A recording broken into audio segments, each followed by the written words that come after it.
안녕하세요, 썰사남님. 그리고 구독자 여러분.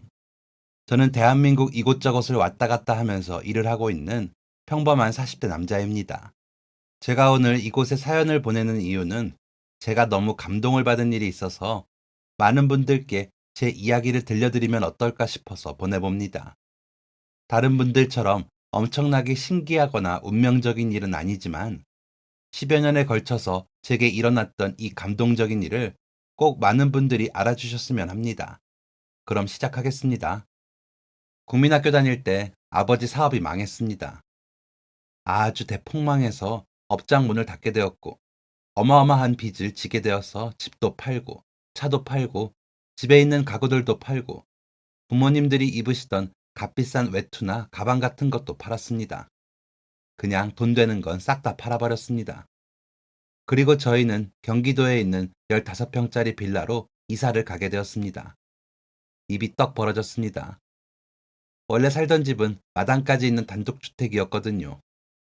마당에는 제가 5살 때부터 키우던 강아지가 있었는데 빌라에서는 강아지를 못 키운다며 아버지가 마음대로 시골에 계신 친할머니 댁에 놓고 와버렸습니다. 제 나이 9살.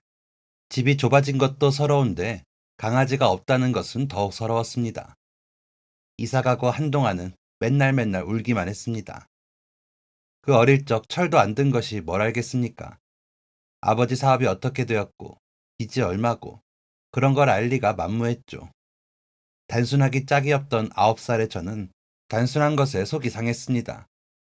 소시지 반찬을 자주 못 먹는 것이 속상했고 전학을 가야 한다는 것이 속상했고 집에 텔레비전이 없어진 것이 속상했고 부모님이 돈 벌러 다니시느라 바빠진 것이 속상했습니다.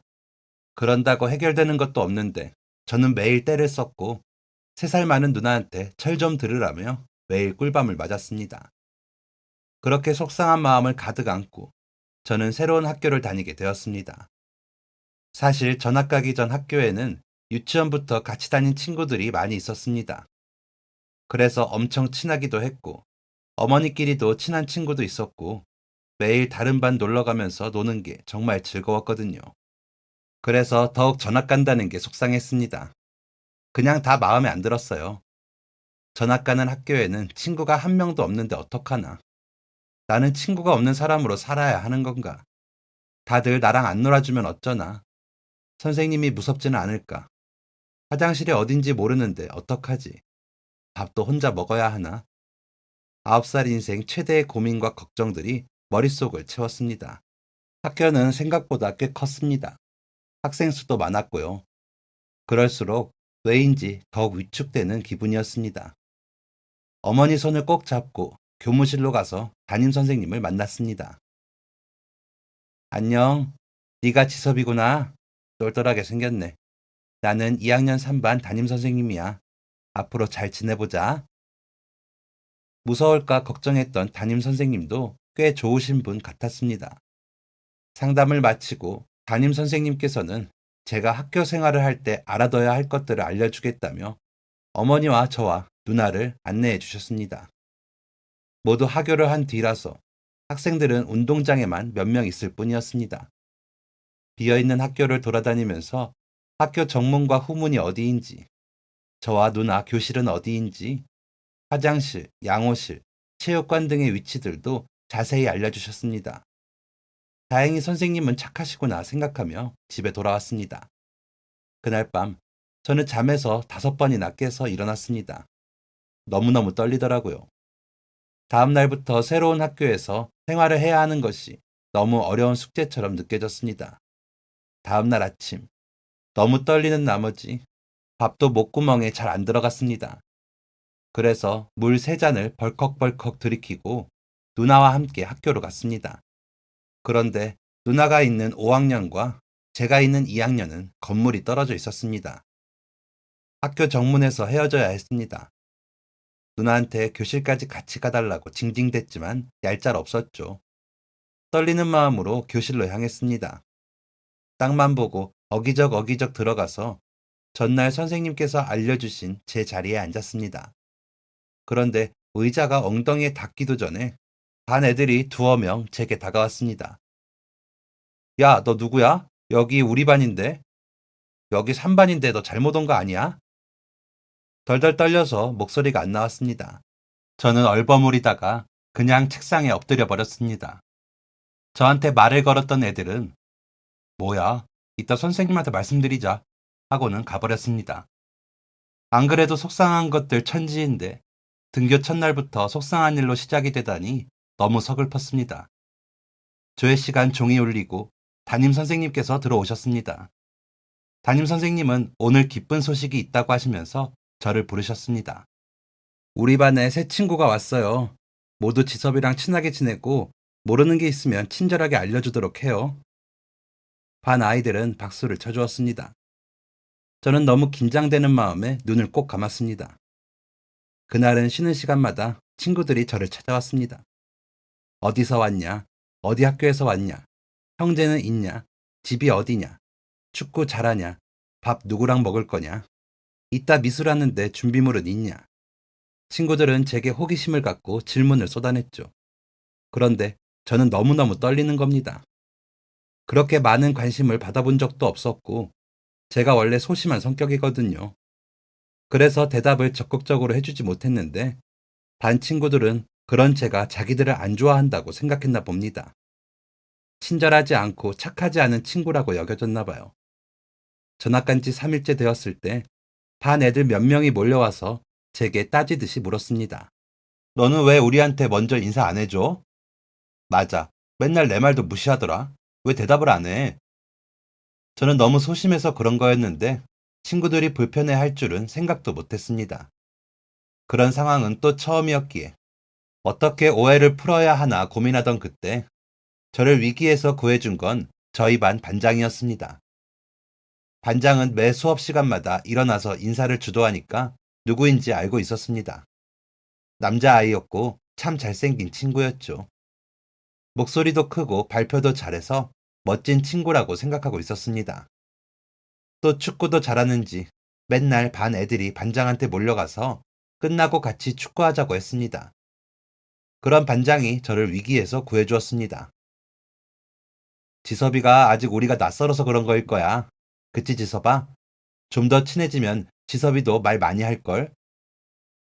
반장은 반장답게 말했습니다. 저도 친구들을 챙기면서 오해를 풀어주려고 애썼습니다. 제가 친구들한테 반장 말이 맞다고, 아직 낯설어서 그렇다고 하니까 친구들도 저를 이해해 주었고 상황은 잘 마무리가 되었습니다. 그리고 그날 저는 반장의 리더십에 엄청난 고마움을 느꼈고 저희는 둘도 없는 단짝 친구가 되게 됩니다. 알고 보니 저희는 바로 옆 골목에 살고 있었습니다. 등굣길에 우연히 마주쳤다가 서로의 집을 알게 된 뒤로 저희는 매일같이 등교를 했습니다. 제가 먼저 집에서 나가는 날은 반장 집으로 가서 반장을 데리고 학교에 가고 반장이 먼저 나오면 반장이 저를 데리고 학교를 향했습니다. 매일 등굣길부터 붙어 다니던 저희는 학교에서도 쉬는 시간만 되면 붙어서 놀기 바빴고 학교 후에도 한참을 놀다가 집으로 귀가하고는 했습니다. 저희는 3학년 때도 같은 반이 되었고 4학년부터는 다른 반으로 떨어졌지만 그건 저희의 우정에 아무 걸림돌이 되지 않았습니다. 4학년 때도 5학년 때도 6학년 때도 저희의 징글징글한 우정은 계속되었습니다. 그리고 중학교도 같은 중학교를 가게 되었습니다. 그때 저희 국민학교 다니던 애들 중에 3분의 1 정도가 같은 중학교로 갔거든요. 반장이랑 저랑 집도 바로 옆 골목이라서 그런지 같은 중학교에 배정받게 되었습니다. 반장이 중학교에 가서도 반장이었습니다. 여전히 리더십 있고 멋진 친구였죠. 오히려 9살 때보다 더 멋져졌습니다. 한 해가 지날수록 키도 쑥쑥 크고 공부도 엄청 잘했거든요. 저는 그런 반장한테 진짜 좋은 영향을 많이 받았습니다. 초등학생 때도 맨날 축구하고 자전거만 타면서 놀러만 다닌 게 아니라 반장이랑 같이 공부도 했습니다. 저희 집이나 반장 집을 오가면서 시험 공부도 하고 책도 읽고는 했죠.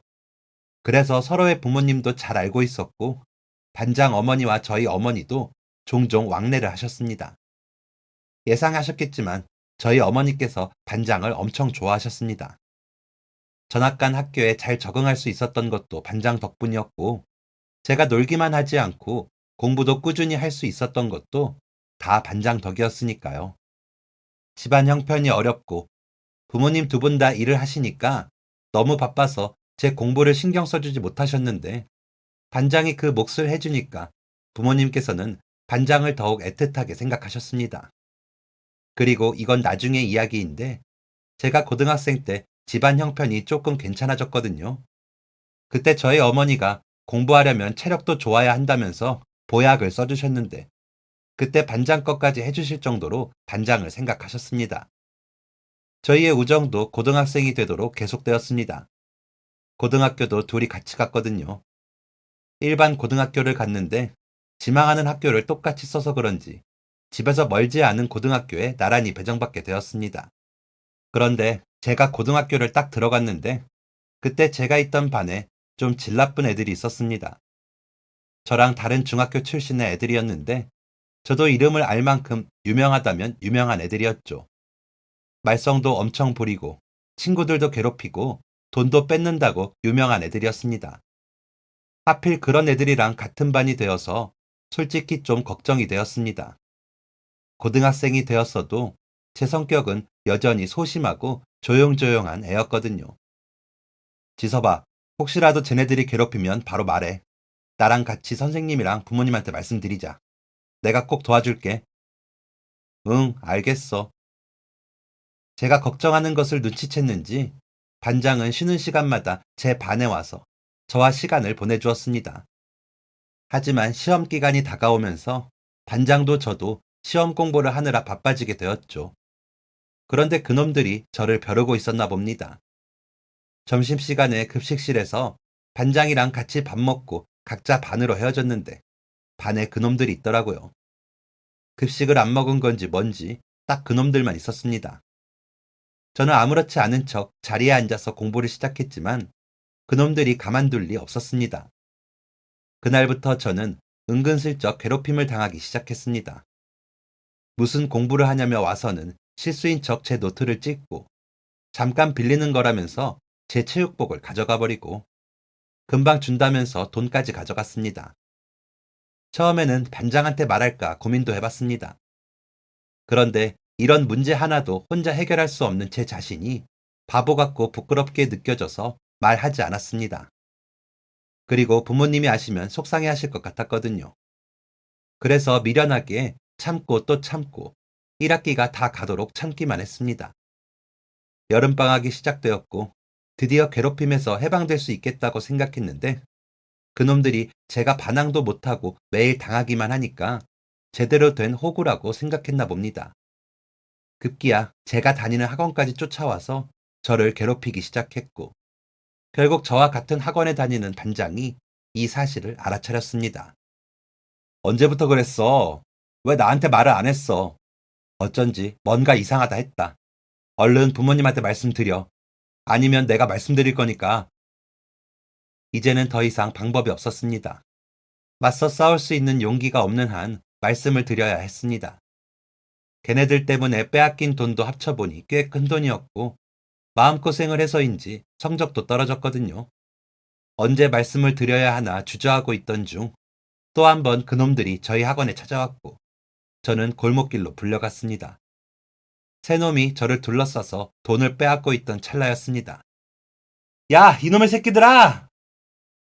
갑자기 어디서 책 한 권이 날라왔고 놀라서 쳐다보니 다름 아닌 반장이 서 있었습니다. 그때부터는 뭐 아수라장이었습니다.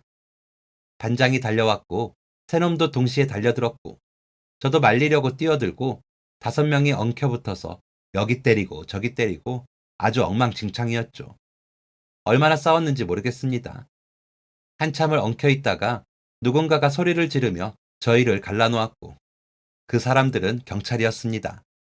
제정신을 차렸을 땐 경찰서에 다 같이 끌려온 상황이었죠. 그 일을 계기로 그놈들이 저를 향해 했던 학교 폭력들까지도 모두 알려지게 되었습니다. 그놈들의 부모님과 저희 부모님, 반장의 부모님까지 다 같이 경찰서에 모이게 되었고 부모님들께서는 한참 동안이나 대화를 나누셨습니다. 그놈들과 저희는 같은 공간에서 기다리고 있었는데 그놈들이 저를 노려보면서 가만 안 둔다고 중얼거렸습니다. 그럴 때마다 반장이 조용히 하라고, 진짜 감옥 가고 싶냐고 으르렁거렸지만 저는 하도 그놈들한테 당해서인지 무서웠습니다. 부모님들은 간간히 큰 소리를 내시며 대화를 하셨고 오랜 시간이 흐르고서야 대화를 마무리하셨습니다. 그놈들의 부모님들이 그놈들에게 다가가셨습니다. 너희 학교에서 대체 무슨 짓을 하고 다니는 거니? 얼른 지섭이한테 사과해. 빨리! 그놈들은 자신들의 부모님이 그렇게 나올 줄 몰랐는지 어리둥절한 표정을 지었고 이윽고 짜증을 내다가 자기 부모님들에게 한 대씩 맞고 나서야 저한테 사과를 했습니다. 진심이 하나도 안 섞인 사과였지만 그래도 사과는 사과인지 마음이 이상했습니다. 무언가 정리되는 기분 혹은 끝나는 기분이 들었습니다. 그놈들의 부모님들은 저희 부모님께도 연신 죄송하다고 인사를 드리고는 경찰서를 떠났습니다. 저희 부모님께서 반장한테 너무 고맙다고 했습니다. 사실 반장이 아니었으면 저는 그날 또 돈을 빼앗기고 맞고 다음 날도 그 다음 날도 또 당했을 테니까요. 혹시 그놈들이 또 찾아오지는 않을까 걱정했지만 그러지 않았고 2학기가 시작된 후에도 아예 제 쪽으로는 오지도 않았습니다. 2학기가 시작되고 부모님께 어떻게 된 거냐고 여쭤본 적이 있었는데 부모님께서 그놈들 부모님한테 증거를 다 가지고 있다고 거짓말을 하셨다더라고요. 제가 그동안 괴롭힘 당한 거 일기로도 써놓고 사진들도 갖고 있으니 학교폭력위원회를 열 거라고 하셨답니다. 그러니까 처음에는 자기 애들이 무슨 잘못이 있냐고 성화였던 그놈들의 부모님들도 고개를 숙이고 제발 선처해달라고 했답니다. 그렇게 약간은 허무하게 상황은 마무리되었습니다. 그때부터 반장은 더욱 저를 챙겨주었습니다. 그런 친구가 있다는 것이 진짜 든든했습니다. 학교에서도 학원에서도 함께 다니면서 저희의 우정은 더욱 끈끈해졌고 전교 1등을 하는 반장의 도움으로 성적도 많이 오르게 되었죠. 공부도 잘하고 리더십이 있던 반장은 누구나 알만한 대학의 경영학과에 들어갔습니다. 그리고 수학을 좋아했던 저는 수학과에 가게 되었고요. 비록 대학교 때는 다른 학교로 떨어졌지만 여전히 같은 동네에서 살던 저희는 계속 우정을 유지할 수 있었습니다. 대학교 다니면서도 방학 때 친구들을 모아 놀러 가기도 하고 군대 휴가 나왔을 때도 만나서 술 먹고 놀고 복학하고서도 서로 학교 도서관 가보고 졸업하고 둘 다 취업했을 때에도 계속 저희는 둘도 없는 친구 사이로 지냈습니다. 반장은 대기업에 취업을 했고 저는 학원에 취업을 했습니다. 그리고 3년 정도 흐른 후 반장은 제게 자기의 여자친구를 소개해 주었습니다. 그전부터 반장이 하도 얘기를 많이 해서 여자친구가 있다는 것을 알고 있었습니다. 반장의 여자친구는 반장의 거래처 사람이었는데 그 여자분도 거래처의 신입이었어서 일을 하다가 자연스럽게 가까워지게 되었고 그러다가 연인으로 발전하게 되었습니다. 반장은 여자친구한테 푹 빠져 있었습니다. 여자친구가 얼마나 착하고 예쁜지 입에 닳도록 얘기를 했죠. 얘기를 들어보면 여자분도 참 착하신 분 같았습니다. 계속 같이 한번 보자 하다가 바빠서 시간을 못 내다가 두 사람이 결혼을 약속한 뒤 저희 세 사람은 드디어 만나게 되었습니다. 지섭아, 우리 내년 봄에 결혼하려고. 네가 사회 좀 봐주라. 뭐? 내가? 야, 내가 그런 걸 어떻게 해. 나 그런 거 못하는 거 알잖아. 야, 너 수학 선생님이잖아. 애들 앞에서 수학 가르치는 건 잘하면서 사회는 왜 못 보냐? 사회는 제일 친한 친구가 해야 한다고 그러더라. 그러니까 네가 딱이지. 그렇게 반장의 성화에 못 이겨 그 많은 사람들 앞에서 사회를 보기도 했습니다. 청심환을 먹었으니 망정이지 정말 벌벌 떨리더라고요. 애들 수업이랑은 차원이 다른 일이었습니다. 아무튼 그렇게 두 사람은 부부의 연을 맺게 되었습니다. 그런데 반장의 아내분, 이제부터 편하게 재수씨라고 할게요. 재수씨가 사람이 정말 착했거든요. 반장이랑 정말 잘 어울렸죠. 그런데 재수씨의 아버지가 좀 엄하셨습니다. 저도 자세한 건 몰랐고 반장한테만 조금 듣기로는 사업을 하시는 분인데 금융이나 투자 이런 쪽에 관심이 많다고 하더라고요. 그리고 반장이 월급 받는 직장인이라 썩 마음에 들어 하시지 않는다고도 하셨고요. 그래서였을까요? 결혼 후 반장은 잘 다니던 회사를 그만두고 재수 씨와 함께 사업을 시작했습니다. 둘 다 경영학과를 나왔고 큰 회사에서 일을 해봤으니 자신이 있었겠지요. 하지만 세상은 그렇게 호락호락하지 않았습니다. 사업이 크게 성공을 하지는 못했거든요. 처음에는 반장의 장인어른이 사람들을 모아다 주기도 하셨습니다. 하지만 평소에 지병이 많으셨던 장인어른이 곧 돌아가시면서 장인어른의 사람들이 줄줄이 빠져나가게 되었습니다. 반장은 자신의 사업을 잘 일으키고 싶은 욕심이 있었습니다. 가능성이 보일 듯 아닌 듯 애매하긴 했습니다. 그런데 그때 재수 씨가 임신을 하셨고 반장은 결정을 해야 했습니다. 사업을 계속해서 할지 아니면 다시 회사로 돌아갈지요. 고민하던 반장은 어느 날 할 얘기가 있다면서 저를 불렀습니다. 평상시에도 보름에 한 번 정도는 만났거든요. 같이 밥 먹거나 축구 보며 맥주 한잔 하거나 이런 것들이 저희의 일상이었으니까요. 그런데 그날은 분위기가 좀 달랐습니다.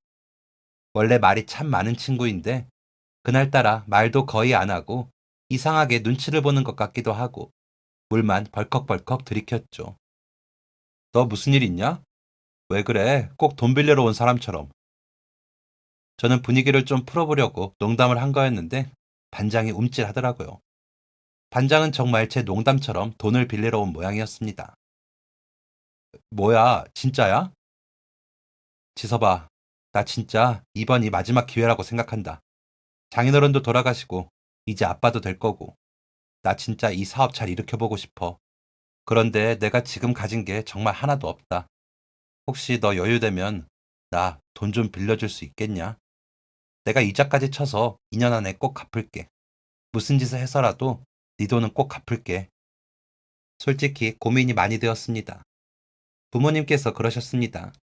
절대로 가족이건 친구건 돈 거래하는 거 아니라고요.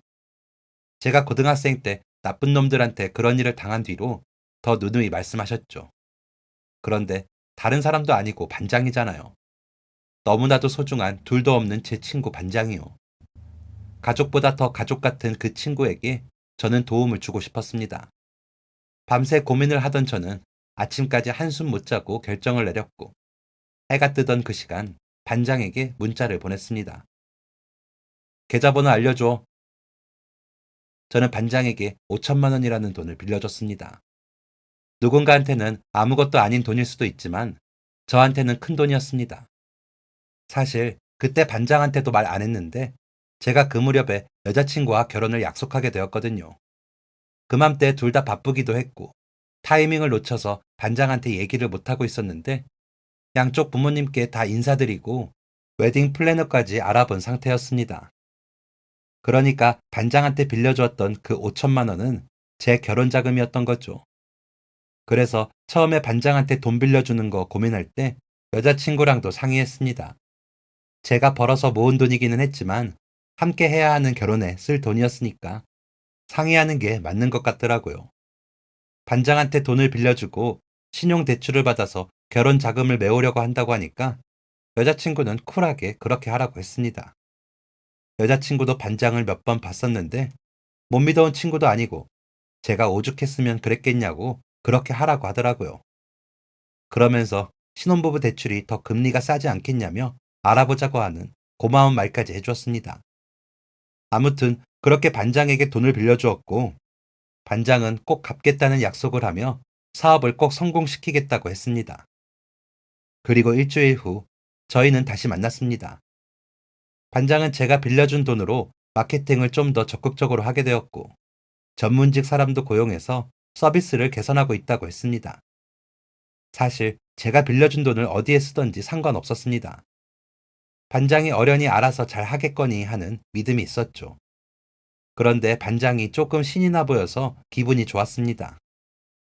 어딘가 비장해 보이기도 하고 들떠있기도 하고 눈이 반짝반짝한 게 막 20살이 되었을 때의 반장을 보는 기분이었습니다. 그리고 저희는 열흘 뒤 다시 만났고 반장은 좋은 소식이 있다고 했습니다. 고객들도 조금씩 모이기 시작했고 투자를 하겠다는 기업이 나타났다고 하더라고요. 어쩌면 저한테 돈을 더 빨리 갚을 수 있을 것 같다면서 이게 다 제 덕이라고 했습니다. 그날 반장이 쏘겠다면서 2차까지 거하게 마신 뒤 헤어졌습니다.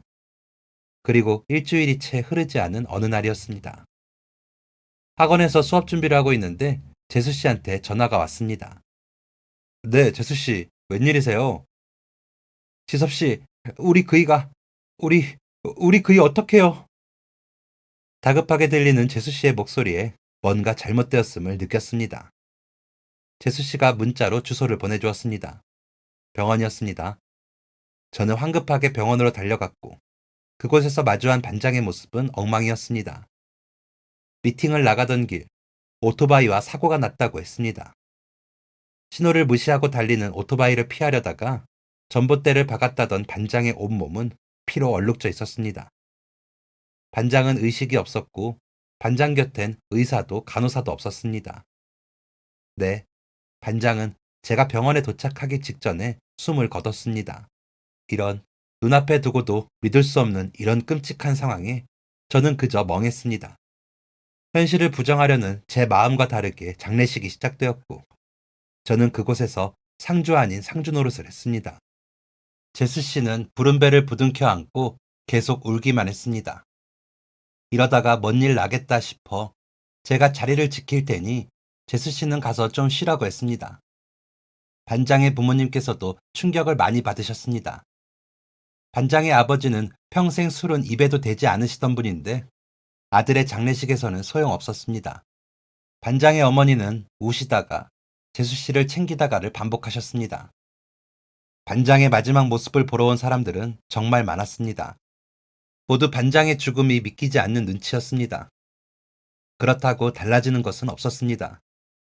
영정 사진 속 반장의 모습을 이제는 볼 수는 없는 것이었습니다. 장례를 치르고 열흘쯤 지난 날이었습니다. 재수 씨한테 전화가 왔습니다. 시간이 되면 잠깐 만나자는 것이었습니다. 저는 반장네 근처 카페에서 재수 씨를 만났습니다. 무슨 일 있으세요? 저 그이가 빌려간 돈이요. 아, 네. 그거 신경 쓰지 마세요. 네? 어떻게 신경을 안 써요? 사실 제게 중요한 돈이었지만 어떻게 할 수 있는 게 아니었습니다. 반장은 세상을 떠났고 그 돈을 재수 씨한테 갚으라고 할 수도 없는 노릇이었잖아요. 제가 아니어도 재수 씨 그때 정말 많이 힘들었습니다. 사업 시작할 때 받았던 대출도 있었고 그나마 들어왔던 보험금과 부조금은 사업 정리하면서 거래처들한테 뱉어내야 하는 상황이었기 때문이었습니다. 다 정리하고 오히려 재수 씨한테 몇 천만 원 정도 빚이 남게 되었으니 힘들 법도 했었죠. 게다가 그때 재수 씨 만삭이었거든요. 곧 아이까지 태어날 텐데 얼마나 막막했겠습니까? 그런데 거기다 대고 제 돈 내놓으라고 할 수가 없었죠. 그거 제가 갚을게요. 네? 그걸 왜 재수 씨가 갚아요? 재수 씨가 빌린 것도 아닌데. 그이가 꼭 갚겠다고 약속했다면서요. 제가 그 약속 꼭 지킬게요. 아니요, 안 그러셔도 돼요. 저 정말 상관없어요. 제가 상관 있어서 그래요. 그런데 아시겠지만 제가 지금 당장은 돈이 없어요. 제가 늦더라도 꼭 갚을게요. 그러니까 기다려주세요. 아니, 재수 씨는 꼭 갚는다는 신신당부를 하고 자리를 떠났습니다. 한 달 반쯤 지나고 재수 씨에게 연락이 왔습니다. 아기가 태어났다는 연락과 함께 얼굴에 살도 안 붙은 신생아 사진을 보내주었습니다. 그 이후로도 간간히 재수 씨에게 연락이 왔습니다. 아이의 모습을 궁금해하는 저에게 아이 사진을 보내주었습니다. 재수 씨는 재수 씨의 어머니와 함께 열심히 아이를 키웠습니다. 그리고 아이가 8개월쯤 돌이 되기 좀 전에 연락이 왔는데 새로운 걸 배워볼 생각이라고 하더라고요. 그러고선 한동안 연락이 없었습니다. 저도 결혼 준비하고 결혼하고 사는 게 바빠서 한동안 잊고 지냈죠. 그런데 갑자기 어느 날 핸드폰 은행 어플 알림이 울렸습니다. 30만 원이 입금되었다는 알림이었습니다. 돈 들어올 게 없는데 뭔가 하고 보니까 재수 씨의 이름이었습니다. 얼른 재수 씨한테 전화를 걸었습니다. 재수 씨, 이게 뭐예요? 지섭 씨, 저 네일 아트 자격증 시험 합격했어요. 운 좋게 바로 취직도 했고요. 아직 월급이 너무 적어서 그것밖에 보내지를 못하네요. 아니, 재수 씨, 그 돈 신경 쓰지 마시라니까. 어떻게 신경을 안 써요? 그이가 한 약속 제가 꼭 지킬 테니까 기다려 주세요. 그 다음 달에도 재수 씨는 돈을 보내왔습니다. 그리고 또 다음 달에도, 또 다음 달도 재수 씨는 돈을 보냈습니다. 처음 몇 달은 말렸는데 소용이 없더라고요. 그래야 재수 씨 마음이 편해질 것 같다면서요. 저는 할 말이 없어서 그냥 돈을 받기로 했습니다. 시간은 빠르게 흘렀습니다. 재수 씨는 네일샵에서 직원으로 일을 하면서 네일아트 대회에 나가서 우승도 하고 재수 씨를 찾는 단골 손님도 많이 늘었습니다. 저의 아내도 재수 씨 일하는 곳에 가서 몇 번 네일아트를 받기도 했습니다. 저도 몇 년 사이에 많은 일이 있었습니다. 가장 큰 이슈는 아빠가 되었다는 것이었습니다. 그리고 한 명이 아니라 갑자기 두 명의 아빠가 되었죠. 쌍둥이로 태어난 저희 딸들 때문에 하루하루 정신을 못 차릴 정도로 행복하고 힘든 날들의 연속이었습니다. 아빠가 되고 나니 반장 생각이 더 많이 났습니다. 반장이 살아있었다면 분명 좋은 아빠가 되었을 텐데 하는 아쉬운 마음이 컸습니다. 자기 아들 얼굴은 보고 가지 하는 생각도 들었고요. 반장의 아들은 반장처럼 밝았고 무럭무럭 자라서 어느새 7살의 나이가 되었습니다. 아이가 유치원생 되면서 아빠의 존재에 대해서 궁금해하면서 가끔 저를 만나게 되었습니다. 아빠랑 가장 친한 친구였던 제가 아빠의 이야기를 들려주면 어떨까 해서요. 반장의 아들은 반장의 이야기를 아주 좋아했습니다. 그러다가 반장의 아들이 초등학교에 들어가기 전 겨울이었습니다. 제가 반장 아들에게 책가방을 사주기로 약속했었거든요. 반장 아들과 재수 씨와 아내와 저희 딸들과 함께 만났습니다. 오랜만에 다 같이 모여서 밥을 먹고 있었죠. 그러다가 저는 아내와 같이 준비한 것을 재수 씨에게 주기로 했습니다.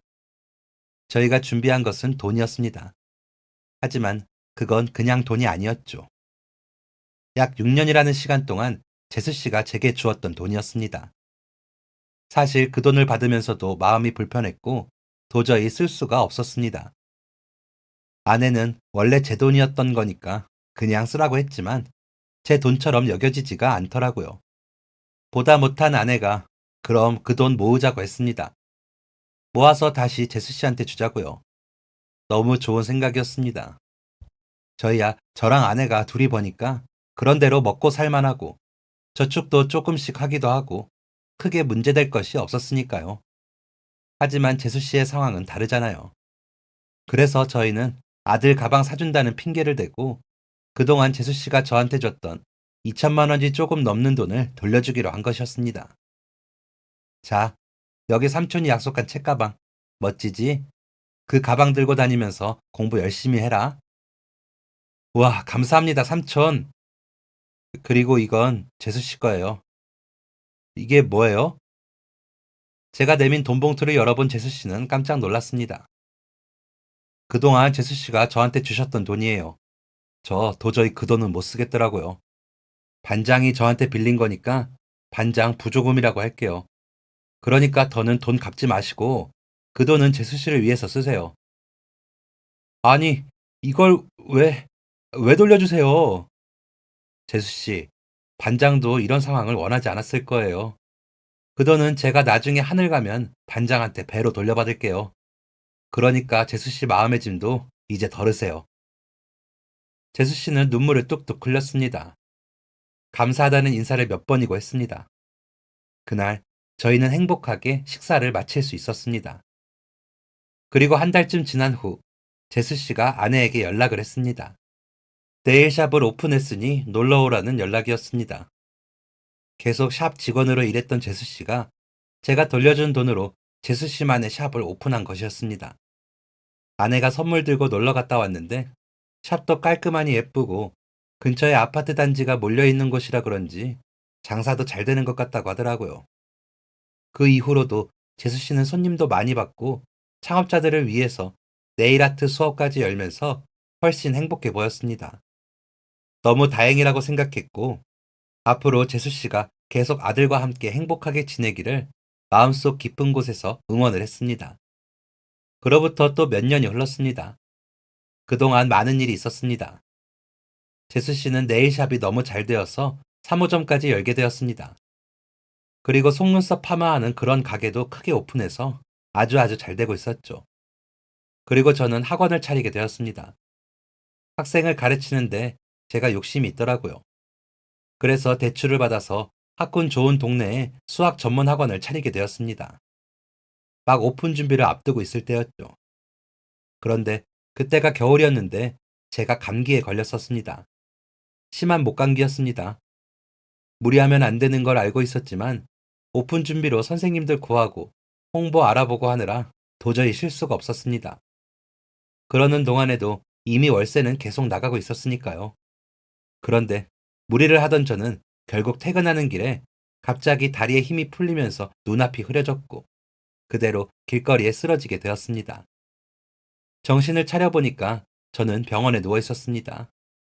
옆에서 아내가 울고 있었습니다. 나 쓰러진 거야?